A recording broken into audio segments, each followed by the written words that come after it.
Mark, I'm in trouble, man. I can't get my car going. I really need some help bad. Do you think there's anything you can tell me that might help me go a little quicker? Delma Cowart was the last of a dying breed, a part-time racer struggling against all odds to drive in the Daytona 500. Man, this will bankrupt you fast. Yeah. And I'm already in trouble with IRS, so I'm trying to work that out as we speak. Back home in Savannah, Delma digs swimming pools and performs odd jobs.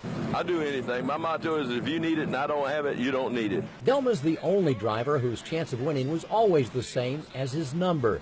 But for Delma, it never was about winning. It was about the satisfaction that comes from trying. I can go back to Savannah, Georgia and get a shovel in my hand and just smile when I'm down in that hole shoveling dirt. Don't bother me at all. But nothing comes easy for Delma. After 3.5 days at Daytona, he has yet to take a single lap. And you name it, and it has happened to us. The car didn't fit the template. They got a little device they put on the roll cage that measures the thickness of the bars, and they said the bar was 60 thousandths, and it's supposed to be 90 thousandths. So they made us put in a new bar. Then they said our roof didn't fit the template, so we had to go back over there and work on the roof till we made it fit. And then they said the back glass didn't fit, so we got the back glass to fit. And then they said that the hood didn't fit. When we cranked the car, we found out we had an oil leak. Then when we got that figured, we cranked it up, and then the carburetor was pouring gas. And then the throttle stuck on the carburetor when I cranked it up. Evidently, we got a bearing coming out of third gear, and that's where I'm at today. People don't realize the odds of getting in this race. You're fighting money. And, you know, I got a crew of all volunteer guys. That's why they're putting stuff on backwards and upside down and all that stuff. They don't do it very much, you know. With his final chance to qualify now less than 1 hour away, Delma and his crew scramble to fix what they can. Then another problem. The bushing come out of the sway bar, and we just now found it. We're trying to go through tech, to go through inspection, and I don't know if we're going to make it or not. It's really, it's close, man. Finally, the car is rolled into inspection, but Delma has to be on the track in 5 minutes or he won't be allowed to run.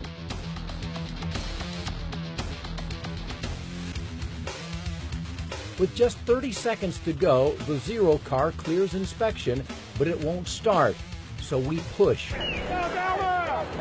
It's the race to get into the race. Delma's going to make it here by just a few seconds.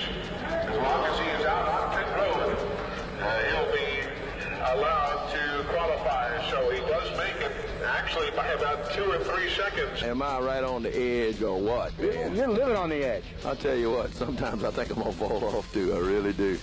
With no practice, no third gear, and no idea how the car will run, Delma takes 2 laps, hitting 181 miles per hour to earn the final spot in the qualifying race. Well, the driver was lucky. I didn't hit nothing. You know what I'm talking about? I just smashed it to the floor and turned left. I said, Lord, if you help me through these 2, I'll make the next ones all by myself, you know. I mean, it don't get no better than that, man. Gee whiz. It's kind of like sitting on that rocket. Now I think I know how them astronauts feel. So, boy, I hope this show is a good burn. You know what I'm talking about?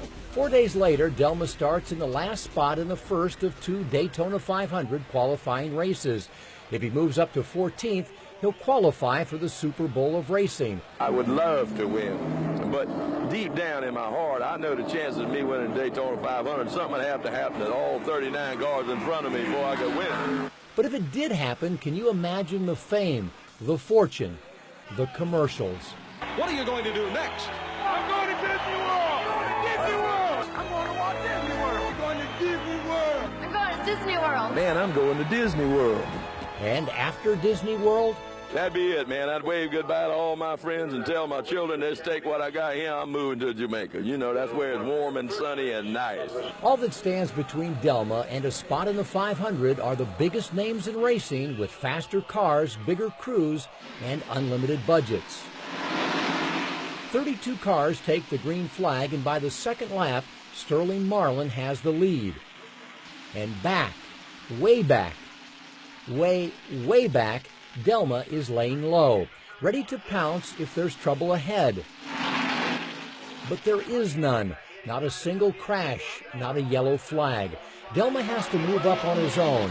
When the checkered flag is dropped, Delma is in 29th spot.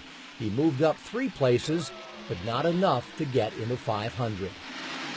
Kind of like Patton said, I'll be back, and I'll be stronger. I promise you that.